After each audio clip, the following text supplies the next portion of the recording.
100%. Honestly, we knew how tight the conference standings are. We knew that honestly a win could potentially put us at second, and a loss could have put us at sixth. And at the same time, we used that urgency to fight, but I knew it was really important for me personally to not put too much pressure on our kids because they want to win just as bad as I do, and I don't think anyone plays to make mistakes. So I think it was one of those things where we have to give everything we have for every minute of play and realize that any game that we win in the month of March, it's just going to propel our confidence, propel our walk so that we know exactly everything that we're going to get. Laura, can you just give your thoughts on the game tonight and just the way you guys flipped the script on them from the last time out in New York? Of course, overall, I'm just extremely proud of the fight of our team. I think everyone that entered the game was prepared and ready to play.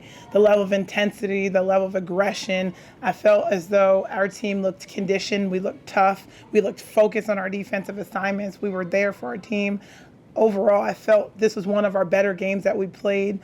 Like I said earlier, Shamar the King is very, very hard to guard, and credit Stony Brook. They've been dominating this conference all along. I know they'll be ready for the tournament as well, but this is just a really good confidence boost for our team, going into senior night on Saturday. Laura, you mentioned defensive assignments. I think it was Sky that was mostly on Gigi Gonzalez. She only finished with 9 points today compared to 20 in the first time. How critical was Sky's play today against Gigi? There's not many players in the conference faster than Gigi Gonzalez, and the person, in my opinion, that's just as quick is Sky Williams. So, our first time out there, unfortunately, Sky was coming back from COVID. She had to play with the N95 mask. It was just a little bit more challenging for us to really match her speed. But credit Sky for taking that assignment. Credit Mariah for coming off the bench and being ready to help there, as well as Pat. And she's the head of everything that they do. She's emotional. She can score at the rim. She can shoot the three. And when they were in the America East, I believe, they won championship after championship, and they were beating Lex Nelson's behind at UMBC. So she was very much ready and used to both Warren and Gigi Gonzalez.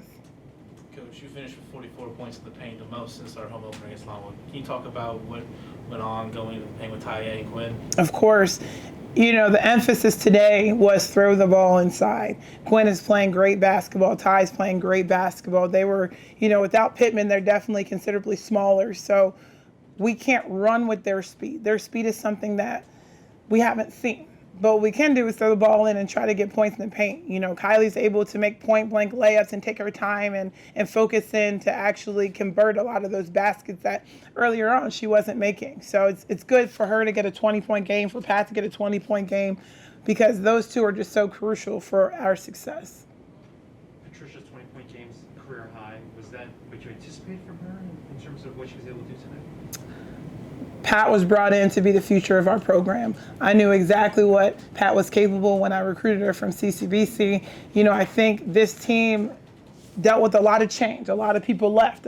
Someone that had the ball in her hands a lot last season was gone. So bringing in someone like Pat that's hungry to prove herself, that is an amazing kid, that's a great leader, that can score at all three levels, I knew that Pat was going to be capable. It's just only a matter of time for her to just get her legs, get comfortable, and she knows that I have the ultimate confidence in her.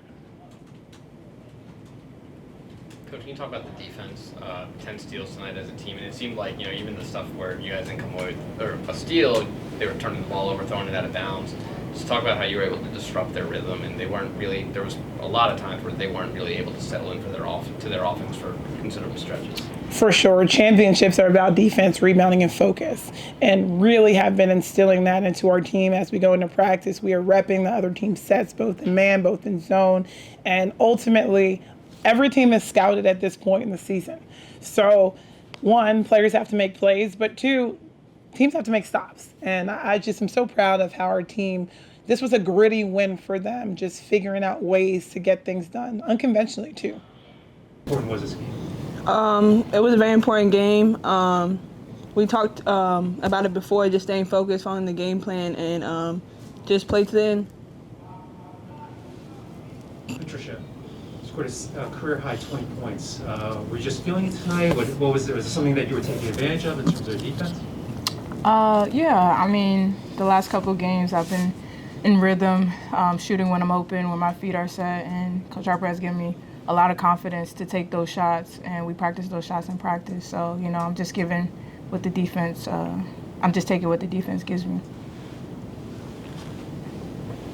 Kylie, to get out to a lead in I think it was the first quarter, and to maintain that lead, how important was that in terms of perhaps snuffing out any confidence the Stony Brook may have had? Honestly, we just want to win every quarter, so each quarter we just play hard, and hopefully we win the battle of each quarter. When you guys get double-digit points from not only yourselves, but Sky, Zia, what does that do for the offense? How versatile does that make you guys? I mean, it opens everything up. It means we have a lot. We have a lot of firepower. We're hard to guard when we have a lot of double-digit scorers on the team. So it just opens everything up for our offense, and it just makes us a hard team to guard.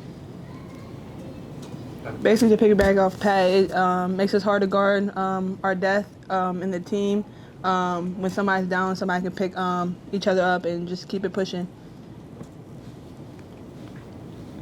So it felt like this game was kind of like one run away from kind of going in either team's favor. If either team could go on a run, how did you guys keep them from going on any runs and keep the momentum in your favor? I think we slowed the pace down a little bit. Stony Brook likes to play fast. During halftime, our coaches mentioned if we don't have anything in transition, we don't have to force anything.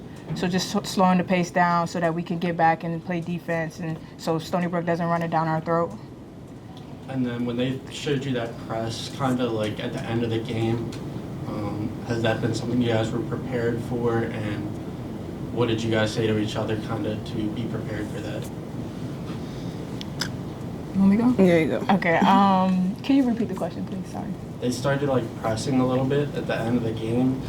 So is that something you guys kind of were prepared for at all? And kind of how are you handling it? How are you prepared to handle that? Yeah, we were prepared. I mean, in shoot-around practices before when we were on scout, we always go over the other team's press just in case they throw it at us. So with their press today, we were making sure we had two guards in the front and one stayed back. We passed back and forth, and we had someone in the middle as an outlet just in case any of us were to get trapped. So we always have a outlet when teams press us.